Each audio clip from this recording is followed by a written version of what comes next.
Millionaire, quoted his employee, until black twins entered. Mama asked for forgiveness for the delay. The white envelope landed on the kitchen table like a sentence. Ana Luisa looked up from the tank where she was scrubbing the last pot of dinner and saw the firm, almost aggressive handwriting printed on the letterhead. It wasn't a note. It was a summons. Report to the library at 8 p.m. this Friday. Subject: termination of contract and settlement of accounts. Dr. Marcelo Tavares. Her hands shook. The foam ran between his fingers. Termination of contract. Reckoning. The word sounded like an accusation, like a court, like an end. She worked there for 7 years. 7 years of cleaning every inch of that 3-story mansion, cooking for business dinners, caring for Dr. Tavares's Italian linen clothes as if they were sacred robes. 7 years of walking in the back door, eating leftovers standing up, taking orders over the intercom as if your voice didn't deserve to be in the same room as his. And now this. Ana took a deep breath. She put the envelope in her apron pocket and returned to the tank.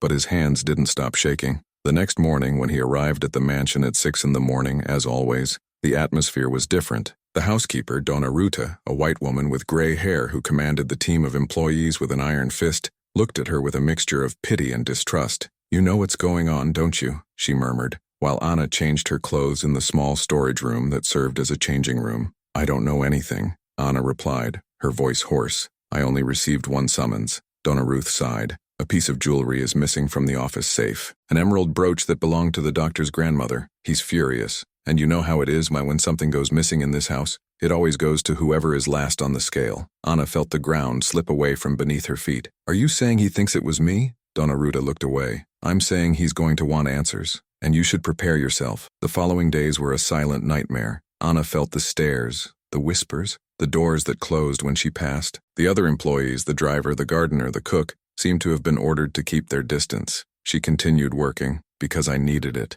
because she had 2 8-year-old daughters waiting for her every night in the small rented apartment on the outskirts, because every dollar of that salary paid for school uniforms, medicine, electricity, water, food. But the humiliation was a living weight, growing in his chest. On Thursday, Dr. Tavares passed her in the hallway. He was tall, with well-cut gray hair, a tailored suit, and a look as cold as marble. A man who had built a real estate empire and treated everyone around him like replaceable cogs in a machine. He stopped. He looked at her. "Friday, 8 o'clock. Don't be late." And he continued without waiting for a response. Ana stood in the hallway feeling tears burning in her eyes. But he didn't cry. Not there. Not in front of him. On Friday night, Ana left work at 7:30. Normally she would go straight home, but the call was clear. 8 in the evening, she would have to go back. She called her neighbor, Dona Sita, a retired black lady who took care of the twins when Ana needed it. "Can you stay with the girls later? I have a meeting at work." "Of course, my daughter. They are here playing, but is everything okay?"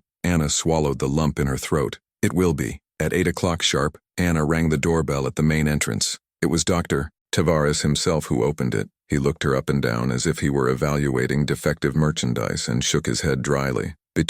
She entered. He led her to the library, an environment of dark wood, floor-to-ceiling bookshelves, leather armchairs, a crystal chandelier that was worth more than anything Ana owned in life. He sat behind the desk. She stood. "Do you know why I called you here?" he asked, his voice cold, paused. "Donna Ruth told me that a piece of jewelry was missing. A priceless piece of jewelry, a brooch that belonged to my grandmother. It was in my office safe, and now it's gone." Ana pressed her hands together. "I didn't catch anything, doctor." He tilted his head, as if pondering the statement of a disobedient child. "You're the only person besides me and the housekeeper who has access to that room. You clean there every week, but I never touch anything. I just clean, organize, do what Mrs. Ruth says. Maybe you needed money. Maybe you thought no one would notice. Maybe you sold it to pay off some debt." His voice was a sharp scalpel, cutting slowly, leaving the wound open. Ana felt the world spin. "I'm not a thief," she said, her voice shaky but firm. "I raised 2 daughters alone. I've been working since I was 14.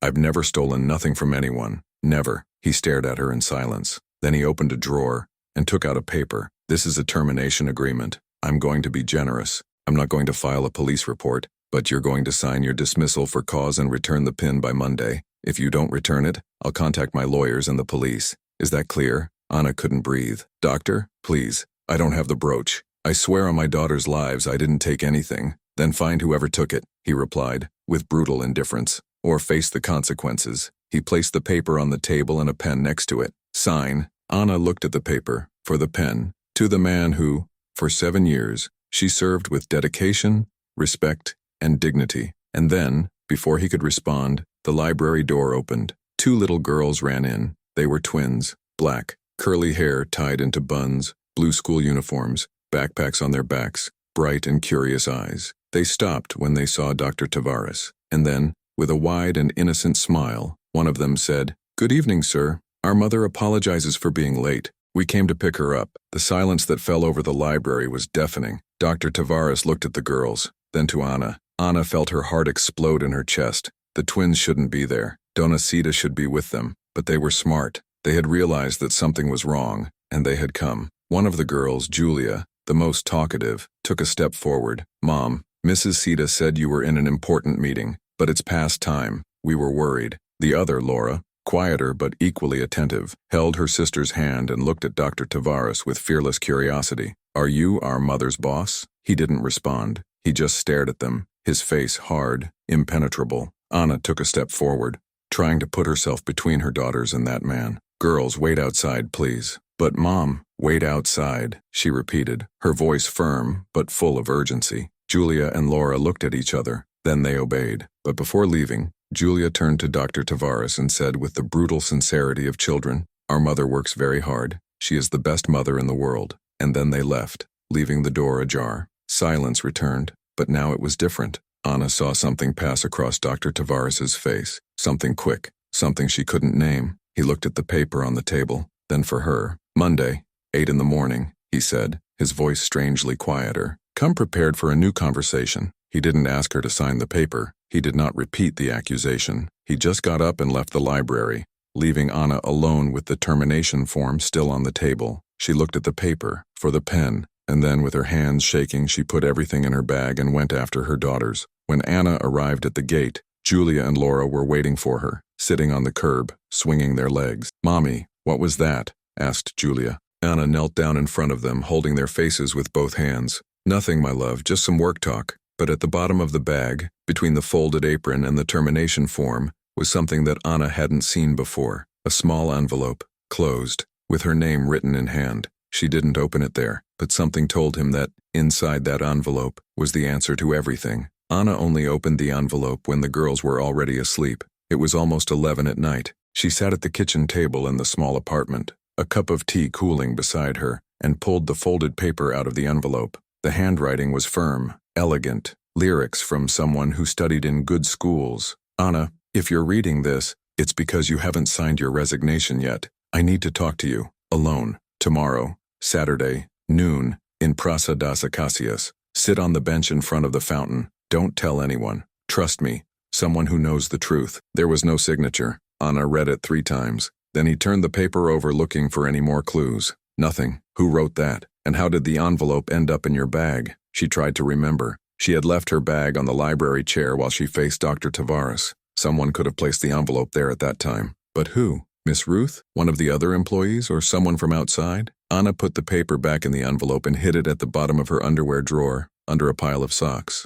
Then, she lay down next to her daughters on the narrow bed that the 3 of them shared and tried to sleep. But sleep didn't come. The head spun. The accusation, the brooch, Dr. Tavares's cold words, and now that mysterious note. She turned on her side and looked at Julia and Laura sleeping, their faces peaceful, their hair spread out on the pillow, and then the memories came. Anna was 19 years old when she became pregnant. The girl's father was a boy who and met at college where he worked as a cleaning assistant. He studied law. He promised that they would get married, that they would build a life together. When she told him about the pregnancy, he disappeared, literally. He moved to another city, changed his number, blocked social media. Anna quit her job to take care of her high-risk pregnancy. Twins, premature, 2 months in the neonatal ICU, bills that piled up like mountains. Her mother, Dona Irene, helped as much as she could, but he was sick. Diabetes, high blood pressure, weak heart. Anna returned to work when the girls were 4 months old. Houses, offices, stores, anything. I carried the babies on my back, in an improvised backpack because I had no one to leave them with. When he got the job at Dr. Tavares's mansion, he thought things were finally going to get better. Fixed salary, signed card, transport voucher. But he soon discovered that dignity was not part of the package. In the first few months, Anna ate standing up in the kitchen because Dona Ruth said that Employees don't sit at their boss's table, even when they're not there. He received orders over the intercom as if he didn't deserve face-to-face dialogue. I cleaned Dr. Tavares's bathroom every morning, including the hair left in the sink, without ever receiving a thank you, but he held on, because the girls needed it. And then 3 years ago, Donna Irene died. Anna still remembered the day. She returned from the funeral with her eyes swollen, her heart in pieces, and found a pile of dirty dishes waiting for her in the mansion's sink. Donna Ruti looked at her and said without emotion, "I'm sorry about your mother, but work can't stop." Anna washed those dishes, crying in silence. Dr. Tavares didn't even show up to offer his condolences. She slept maybe 2 hours that night, reliving every moment, every silent humiliation, every time she swallowed her anger to keep from losing her job. On Saturday morning, Anna woke up determined. I was going to that square. I was going to find out who wrote the note, and he would fight for his innocence until the end. He left the girls with Donna Sita again, made up an excuse about needing to resolve something at the bank, and took 2 buses to Praça das Acácias. He arrived 5 minutes before noon. The square was small, tree-lined, with an old fountain in the center. Some retirees were playing dominoes under a tree. Children ran between the benches. A dog slept in the sun. Anna sat on the bench in front of the fountain, as the note said, and waited. 5 past noon. Nobody. 10 past noon. Nothing. She was beginning to think she had fallen into some kind of trap when a woman approached. She was young, maybe 30 years old, white, blonde hair tied in a ponytail, expensive but discreet clothes. Anna recognized her immediately. Clarice Montero, Dr. Tavares's niece.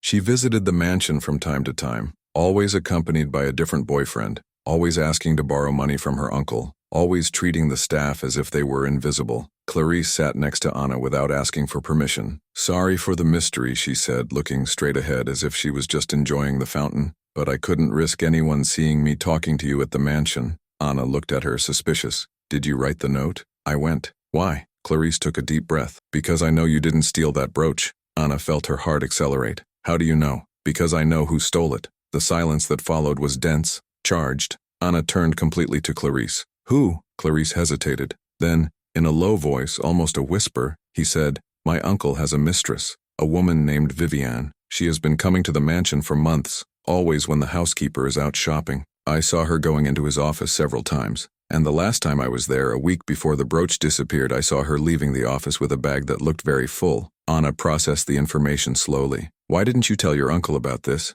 Clarice gave a bitter laugh. "Because my uncle doesn't listen to me. He never did. To him, I'm just his wastrel niece who keeps asking for money. He thinks I make up stories to get attention. But if you saw this woman, he won't believe me." Clarice interrupted her, her voice full of frustration. "But you'll believe evidence, and that's why I'm here." She pulled her cell phone out of her pocket and showed the screen to Anna. It was a photo. Viviane, a woman of about 40, dark hair, tight red dress, leaving Dr. Tavares's office. The date of the photo, 3 days before the brooch disappeared. "I took this photo because I thought it was strange. She was nervous, looking around like she was running away from someone." Anna looked at the photo, then at Clarice. "What do you want me to do with this?" "Defend yourself," Clarice replied, her eyes fixed on her. "My uncle is doing you an injustice, and I cannot remain silent." Anna felt something strange in her chest, the mixture of relief and distrust. "Why are you helping me? You never cared about the employees." Clarice looked away. "Because my mother was a maid all her life, and because I know what it's like to be treated like you're worthless." She put away her cell phone and got up. "Monday, you go back there, and when my uncle presses you again, you say you have proof that someone else had access to the office. Don't mention my name, just show the photo. What if he doesn't believe it? He's going to have to believe it, because I'm going to be there too." Before Anna could respond, Clarice was already walking towards the exit of the square. Anna sat, holding the cell phone where Clarice had sent the photo via Bluetooth, trying to process everything. A lover, a robbery, an unlikely niece as an ally. She returned home in a daze, her head racing with thoughts. That night, after putting the girls to bed, Anna opened the closet where she kept the mansion's uniforms and found something she hadn't noticed before. In the pocket of the apron she wore on Thursday, the day Dr. Tavares first summoned her, was a small, crumpled piece of paper. She smoothed it. It was a receipt from a jewelry store in the city center, dated 2 days before the brooch went missing. Assessment of antique jewelry, emerald brooch, client, Viviane Costa. Anna sat on the edge of the bed, the receipt shaking in her hands. It hadn't fallen there by chance. Someone had put that receipt in her pocket on purpose. But who and when? She closed her eyes and tried to remember. On Thursday, she had left her apron hanging in the storage room while she cleaned upstairs. Anyone could have put something in their pocket, but why would anyone do that? To incriminate her further? Or to help her? Anna kept the receipt along with the photo that Clarice had sent. 2 tests, 2 clues, and a growing certainty that there was much more behind that story than a simple accusation of robbery. On Sunday morning, Anna woke up with the strange feeling of being watched. She took the girls to church as she always did on Sundays, and during the service, while the pastor spoke about faith and justice, Anna felt a familiar presence a few rows behind. He turned discreetly. It was Donna Ruth. The housekeeper sat alone, staring straight ahead, her hands folded in her lap, her face closed. Anna didn't know that Donna Ruta attended that church. At the end of the service, when people began to disperse, Anna tried to approach her, but Donna Ruta saw her and quickly left through the side door, almost running.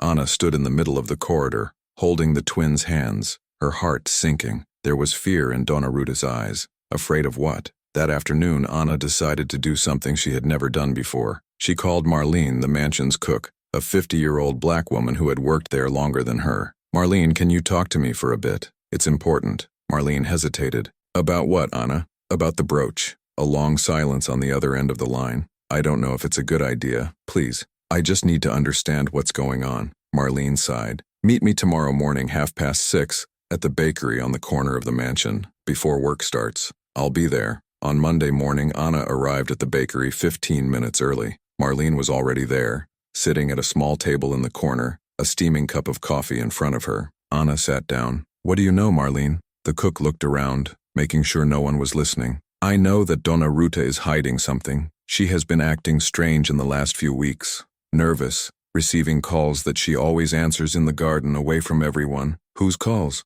"I don't know. But one time I heard her saying something about keeping your mouth shut if you want to keep your job." Anna felt a chill down her spine. "Do you think she was involved in the robbery?" Marlene lowered her voice even further. "I think she knows things she shouldn't know, and that someone is paying her to keep quiet." Anna took a deep breath. "I have proof that the brooch was taken to a jewelry store for evaluation, and that the person who took it was Dr. Tavares's mistress." Marlene's eyes widened. "Are you sure?" "I do, and I'm going to prove it today." Marlene held her hand across the table. "Be careful, Anna. These people don't play around. And if you mess with something you shouldn't, it could end up worse than it already is." Anna squeezed her hand back. "I have no choice, Marlene. Either I prove my innocence, or I lose everything." The two got up and went to the mansion together. When Anna entered the back door, Donna Ruth was waiting. She didn't say anything. He just handed Anna an envelope. "Dr. Tavares wants to see you in the office. Now." Anna took the envelope and went upstairs. But before entering the office, locked himself in the service bathroom and opened the envelope. Inside was a single sheet,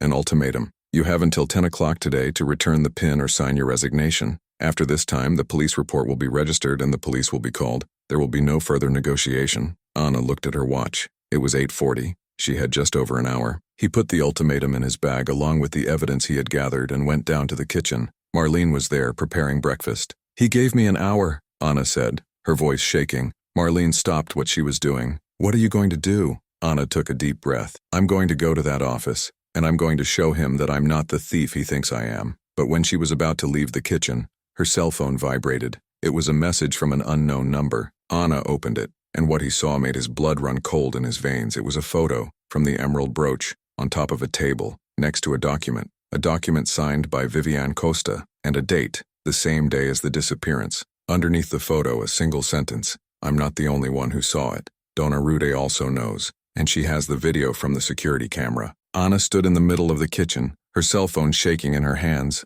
the message flashing on the screen like a bomb about to explode. Marlene approached. "What it was?" Anna turned the cell phone towards her. Marlene read the message, looked at the photo of the brooch, and her face turned pale. "My God, who sent you this?" "I don't know, but someone knows the truth, and someone wants me to know it too." Anna looked at her watch. 9 o'clock. There was 1 hour left until Dr. Tavares's ultimatum expired. She put away her cell phone and went up the stairs towards the office. But it didn't go in. He walked straight past and went to the hallway where the security cameras were. There were 3 small monitors installed in a cabinet built into the wall, right next to the pantry. Anna knew this because she sometimes saw Donna Ruth checking the images, always with an air of vigilance that made all the employees feel watched. The closet was locked. Anna looked around. The hallway was empty. She pulled a hairpin out of her hair, something she had learned years ago when she locked her front door from the inside, and the girls lost the key. It wasn't difficult, I just needed patience. 3 minutes later, the lock gave way.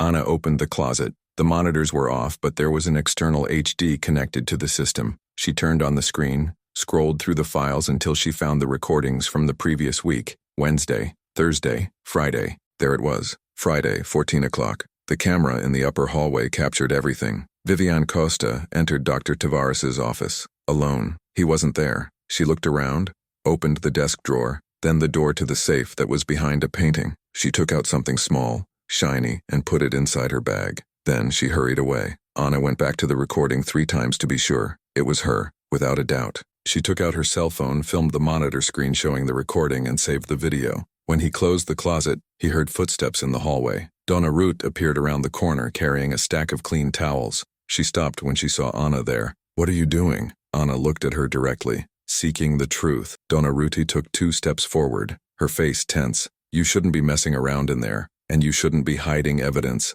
The silence that followed was dense. Donna Ruta looked away. "I don't know what you're talking about." "Yes, you do. You saw the video. You know who stole the brooch. And you're protecting this woman." Donna Ruta dropped the towels on a nearby chair and approached, her voice low, almost a threatening whisper. "Listen here, Anna. You don't know anything. You don't know how things work in this house. You don't know what happens when you get involved where you don't belong. I know I'm being accused of something I didn't do, and I know you can help me prove my innocence." Donna Ruta gave a short, humorless laugh. "Help me? Do you think I'll risk my job for you? I've worked here for 20 years. 20. Do you think Dr. Tavares will believe you, a maid he barely knows, or me?" Anna felt the blow but maintained her firm stance. "He will believe the evidence." "Evidence?" Donna Ruta crossed her arms. "What evidence? You have nothing." Anna took her cell phone out of her pocket and showed the video she had just recorded. "I have this." Donna Ruta's face changed. She tried to grab her cell phone, but Anna backed away. "You can't use that. You hacked the security system,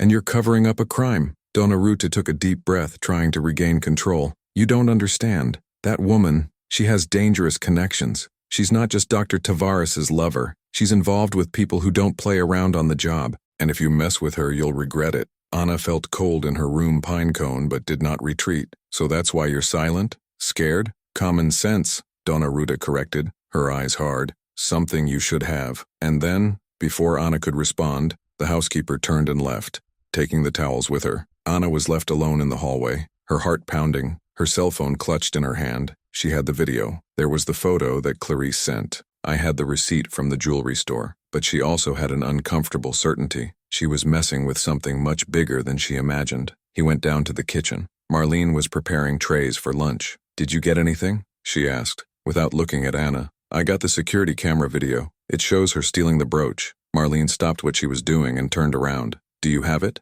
"Yes, but Donna Ruta threatened me. She said that Dr. Tavares' lover has dangerous connections." Marlene sighed deeply. "Anna, I already told you. These people don't play. And what should I do? Sign my resignation and accept being called a thief for the rest of my life? You must think of your daughters." Anna felt her anger rising. "It's exactly them I'm thinking about. If I accept this injustice now, what will I teach them? That we should bow our heads whenever someone more powerful accuses us? That our word is worthless?" Marlene held her hand. "I understand, but you need to be careful, very careful." At that moment, the intercom bell rang. Donna Ruta's voice sounded cold and formal. "Anna, Dr. Tavares wants to see you in the office. Immediately." Anna looked at her watch. 9:45. She walked up the stairs with her legs shaking but her head held high. He knocked on the office door. Dr. Tavares was sitting behind the desk, his hands folded over a leather briefcase. Standing next to him was a woman Anna had never seen in person, but immediately recognized from the photo.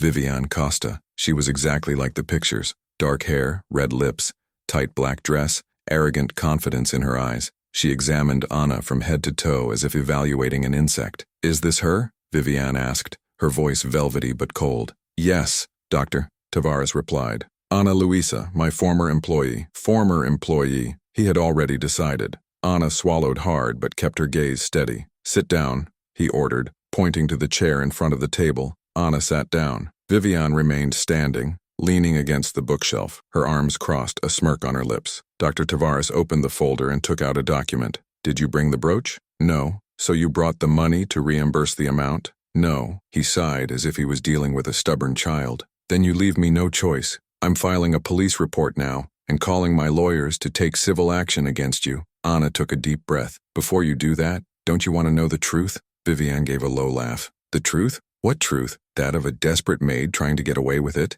Anna ignored the woman and kept her eyes on Dr. Tavares. I have proof that I wasn't the one who stole the brooch. He raised an eyebrow. Evidence? Anna took her cell phone out of her pocket, opened the gallery and placed the device on the table, with the security camera video paused at the exact moment Vivian opened the safe. This was recorded by your own security cameras. Last Friday, 14 o'clock, the lady next to you coming into your office, opening your safe and taking out the brooch. The silence that fell over the room was absolute. Dr. Tavares took out his cell phone, pressed play, and watched the video. His face changed. The muscles in his jaw tightened. He watched it twice. Then he looked up at Vivian. She didn't move, but the smile was gone. That's a lie, she said, her voice controlled but with a sharp edge. This video was manipulated. It's in the house's security system, Anna replied, her voice firm. You can check. Vivian took a step forward. Marcelo, are you going to believe her? She hacked your system. She probably edited these images. It's a desperate attempt to deflect blame.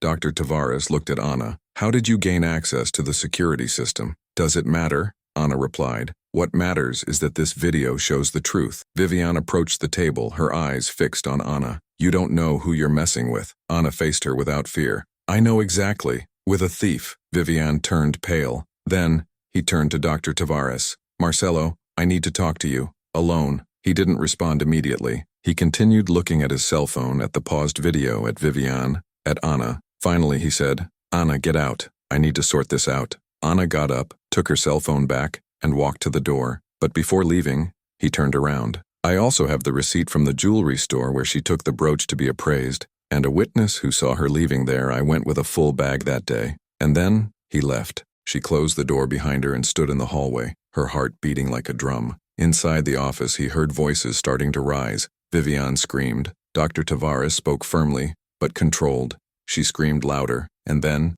a crash, something being thrown against the wall. Anna backed away, scared. The door opened with force. Vivian came out, her face red, her eyes burning. She passed Anna and as she passed, whispered, You're going to regret this. And she ran down the stairs, her heels clicking loudly on the marble. Anna stood still, her entire body tense. Dr. Tavares appeared at the office door. He stared at her in silence for a long moment. Monday, 8 in the morning, he said, his voice tired. Come on, we need to talk properly. And he closed the door. Anna went down the stairs in a daze. She passed through the kitchen, grabbed her bag, and walked out the back door. It wasn't until he was on the bus on the way home that he realized he was shaking. He took out his cell phone to send a message to Donacita to let her know that he was going to pick up the girls, and saw that he had a new message. From the same unknown number as before. Opened. It was a photo, from her car, parked in front of the building where he lived. And underneath the photo, a single sentence. Now we know where you live, and where your daughters go to school. Anna stood still inside the bus looking at the message, her blood running cold in her veins.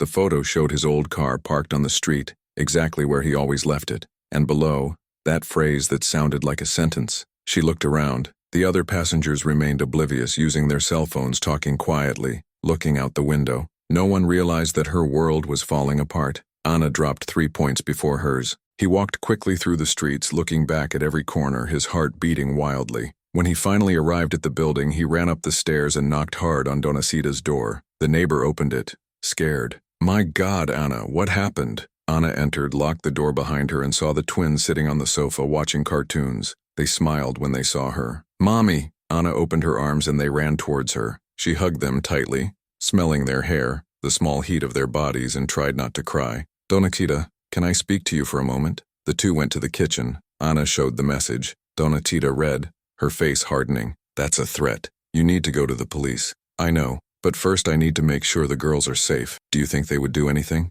Anna took a deep breath. I don't know, but I can't risk it. Donacita held her hand. You can leave them here with me as long as you need, but promise you'll get help. I promise. That night Anna didn't sleep. She sat on the bed, watching her sleeping daughters, her mind running in circles. Who had sent that message? Vivian? Someone working for her? And why threaten girls? Because Anna had proof. Because he had unmasked the woman in front of Dr. Tavares. Because he had refused to accept injustice silently. At 5 in the morning, she made a decision. He took out his cell phone and typed a message to Clarice, Dr. Tavares' niece. I need your help. It's urgent. Can you meet me today? The answer came 15 minutes later. Breakfast? 8 o'clock. bakery in the upper neighborhood. I'll be there. Anna left the girls sleeping with Donacita and took the first bus. When she arrived at the bakery, Clarice was already sitting at a table in the corner. Sunglasses, hair tied up, dressed discreetly. Anna sat down. Thank you for coming. Clarice took off her glasses. What happened? My uncle called me last night. He said you had evidence against Viviane. Anna pulled out her cell phone and showed the threatening message. Clarice read it, and her face turned pale. My God, did she really do that? I don't know if it was her, but someone connected to her. You said she had dangerous connections. Clarice nodded, her voice low. Viviane is not just my uncle's lover. She is married. Her husband owns a private security company. Private security that, according to rumors, does dirty work, intimidation, billing, things the police cannot prove. Anna felt her stomach turn. And your uncle knows this? I don't know. He was obsessed with her. He thought she was different from the others. But yesterday, after you left, he called me. He was furious. He said he had been tricked, that he was going to break up with her. And she accepted? No, she threatened to sue him. She said she had proof that my uncle embezzled money from the company to pay for expensive gifts for her. She said she would expose everything publicly if he didn't return the brooch and pay compensation. Anna was silent, processing. She's blackmailing him. Exactly. And now he's trying to intimidate you into not using the evidence he has.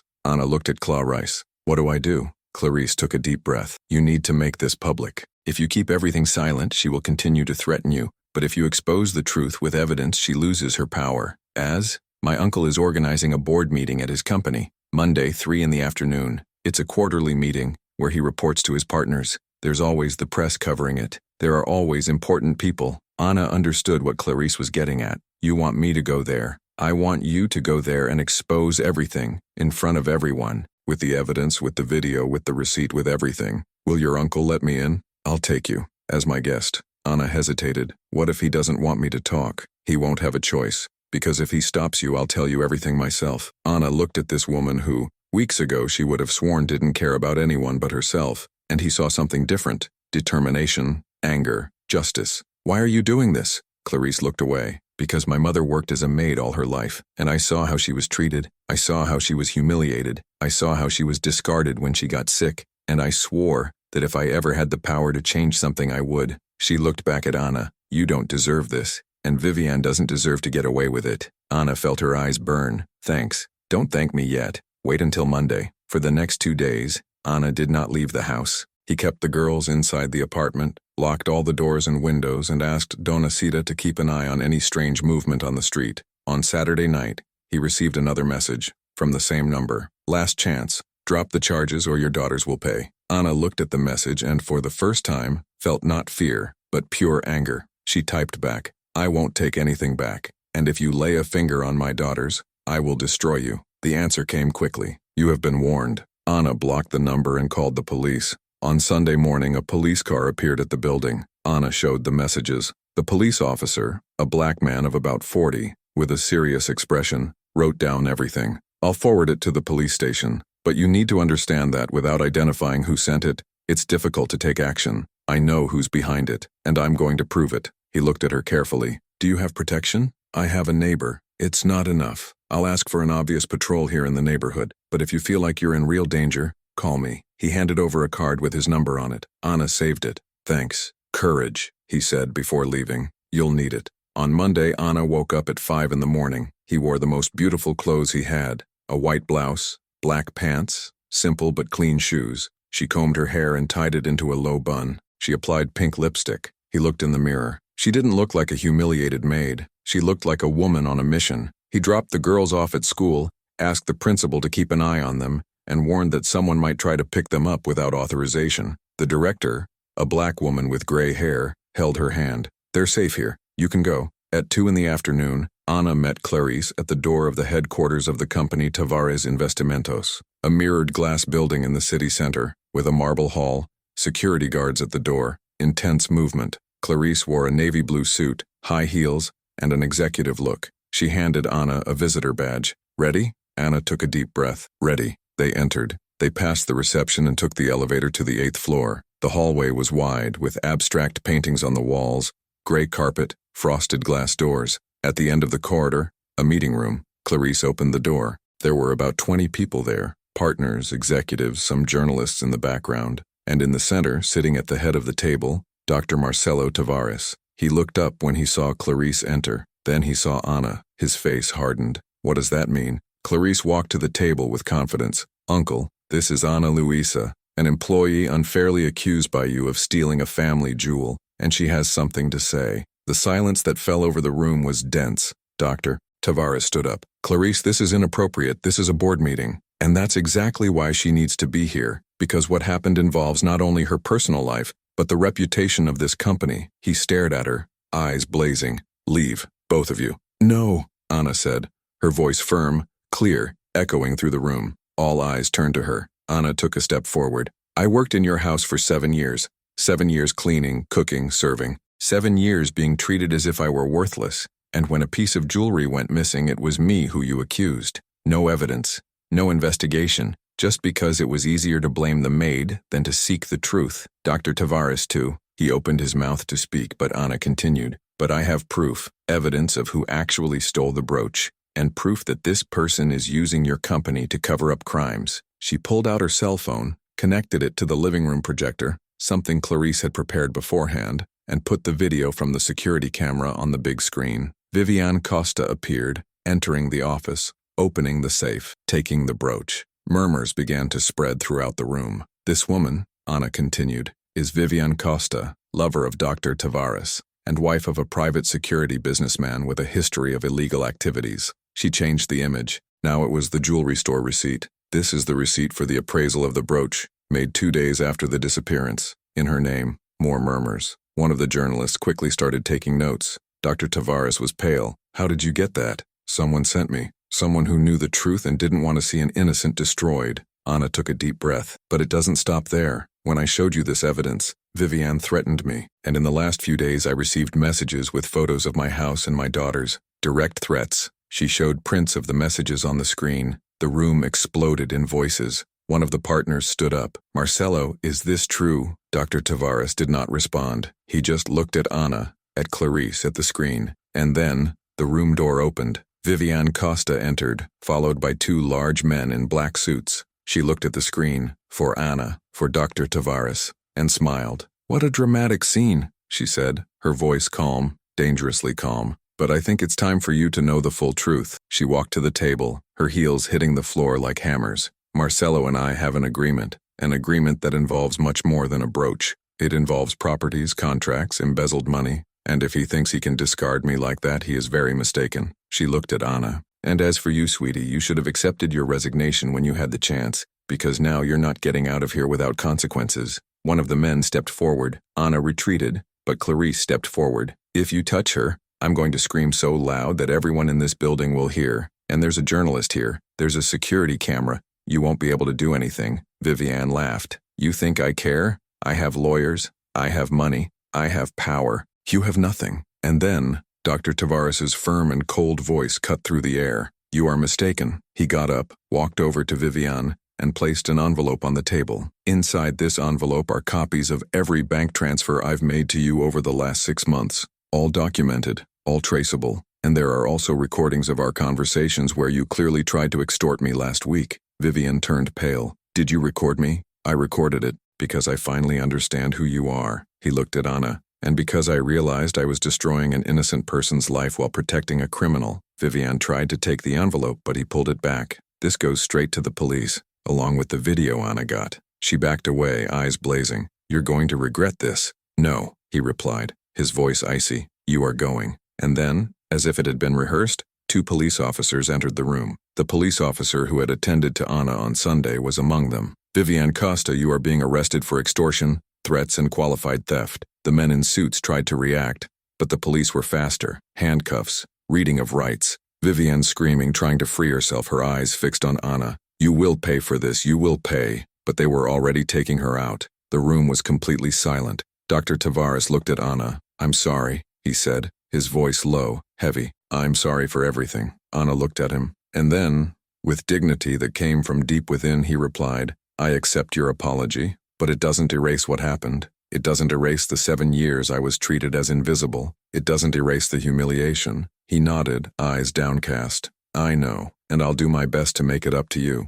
Anna turned to leave, but first, he looked at everyone in the room. You've seen what happens when someone decides that one life is worth less than another. When someone decides that it's easier to blame those on the bottom than to investigate those on top, I hope you never forget. And he left, with Clarice at his side, leaving behind a room full of silent people. But when she got to the elevator, Anna's cell phone rang. It was an unknown number. She answered, her heart racing. A deep, threatening male voice said, "My wife is in prison because of you, but I'm still free, and I'm going to find you," and hung up. Anna stood in the hallway of the building, her cell phone still in her hand, that man's voice echoing in her head like a warning bell. Clarican noticed it immediately. What it was? Anna showed the call log. Her husband said he'll find me. Clarice pulled her cell phone out of her purse and quickly dialed. Police? I need to report a direct threat. It just happened. Yes, we are at the headquarters of Tavares Investimentos.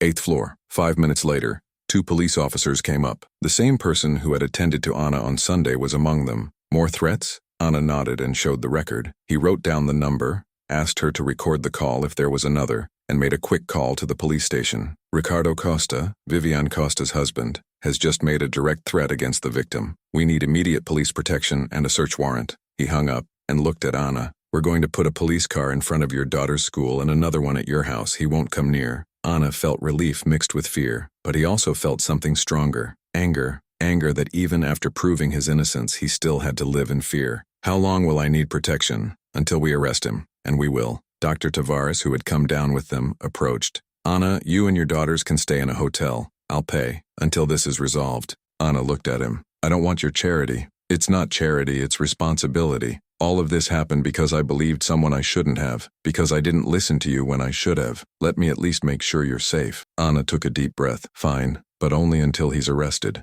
That night, Anna, Julia, and Laura checked into a discreet hotel in the city center. 2 connected suites, security at the door, views of the illuminated avenue. The girls were excited. For them, it was an adventure. Mommy, look at the big bed. Julia jumped on the mattress. And it has a bathtub, Laura shouted from the bathroom. Anna smiled, but the tightness in her chest didn't go away. He sat on the edge of the bed and looked out the window, the city lights twinkling like earthly stars. Donatita called. How are you? Safe, for now. I prayed for you today. The whole church. Everyone is praying. Anna felt her eyes burn. Thank you, Donatita, really. You are strong, my daughter. Stronger than you know, and you will get out of this. That night, Anna slept little. Every noise in the hallway made her wake up. Every car that passed on the street made her look out the window. But on Tuesday morning, he woke up to a call from the police officer. Good morning, Anna. I have news. We arrested Ricardo Costa an hour ago. He was in a hotel in the South Zone, planning to leave the country. We found illegal weapons in his car and documents that prove money laundering. He will be in prison for a long time.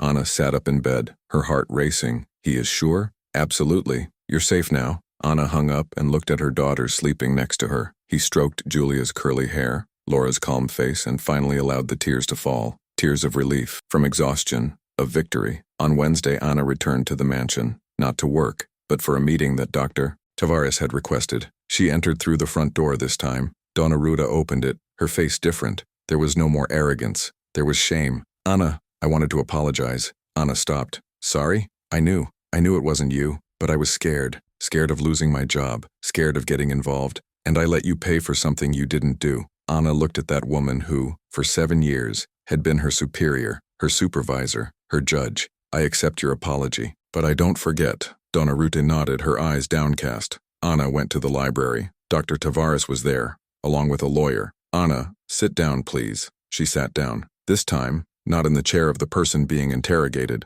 but in the chair next to the table. The lawyer opened a folder. Miss Ana Luisa, on behalf of Dr. Marcelo Tavares, we have come to present a proposal for reparation for the moral, professional, and emotional damages caused by the unfounded accusation. He placed a document on the table. We are offering compensation of 200,000 reais, retroactive payment of all unpaid labor rights, including unpaid overtime, and an official letter of recommendation. In addition, Dr. Tavares undertakes to pay for his 2 daughters' higher education, including tuition, materials, and transportation, until they complete their degree. Anna looked at the paper. For the numbers, for the clauses, 200,000 reais. Money that would change her and the girls' lives. That would pay debts. That I would buy a small house. That would provide security. She looked at Dr. Tavares. Why are you doing this? He took a deep breath. Because I realized something when I saw your daughters walking into that library. They looked at you like you were the most important person in the world, and I realized that I had treated this person like they were worthless.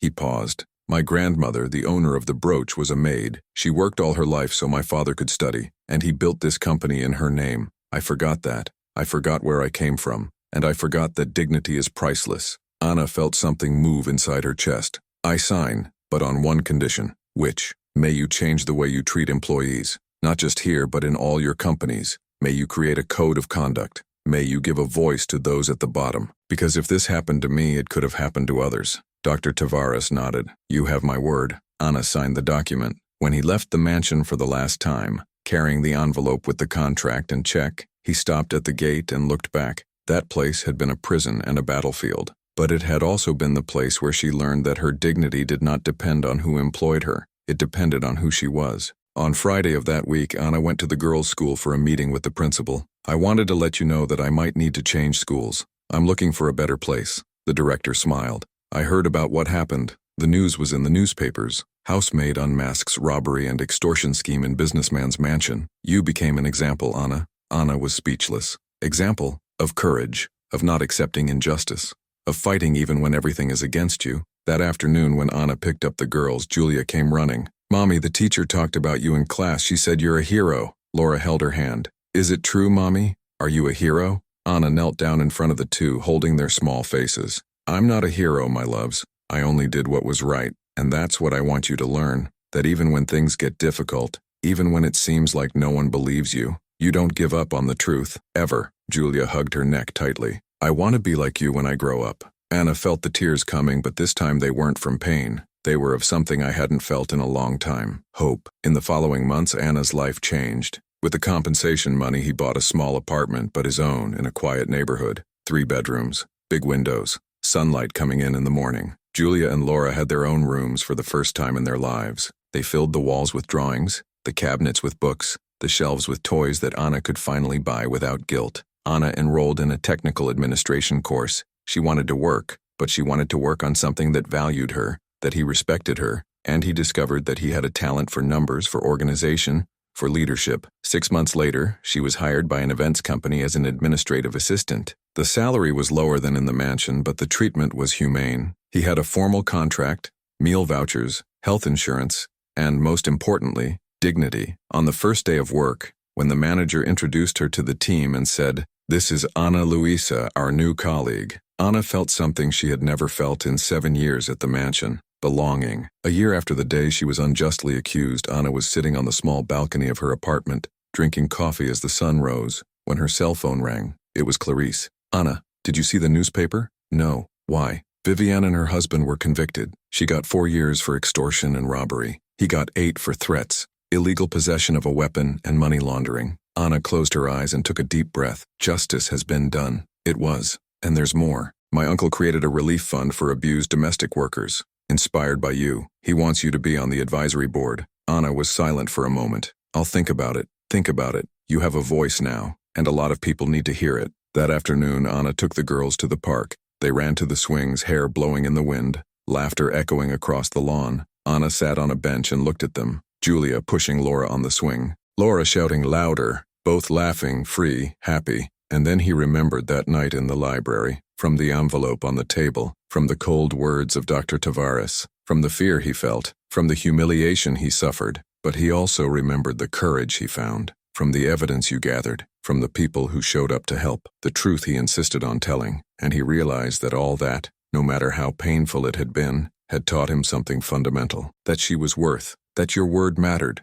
that his fight had meaning. Julia ran to her, panting. Mommy, come play with us. Anna smiled, got up, and went. And at that moment, running after her daughters, hearing their laughter, feeling the sun on her face and the wind in her hair, Anna knew she had won. Not just the process, not just the accusation, not just the villains, but fear overcame, the shame, the idea that she was smaller. She had regained something that no one could ever take from her again, your dignity. And that, he discovered, was worth more than any emerald brooch, more than any mansion, more than any wealth. It was worth a lifetime. That night, after putting the girls to bed, Anna sat at the kitchen table in the small but cozy apartment and wrote a letter, not for Dr. Tavares, not for Clarice, not for anyone specific, but for all the women who, like her, worked in silence, suffered injustices in silence, carried humiliations like invisible burdens. If you're reading this, It's because someone told you that you're worthless, that you're replaceable, that your word doesn't matter. But I'm here to tell you,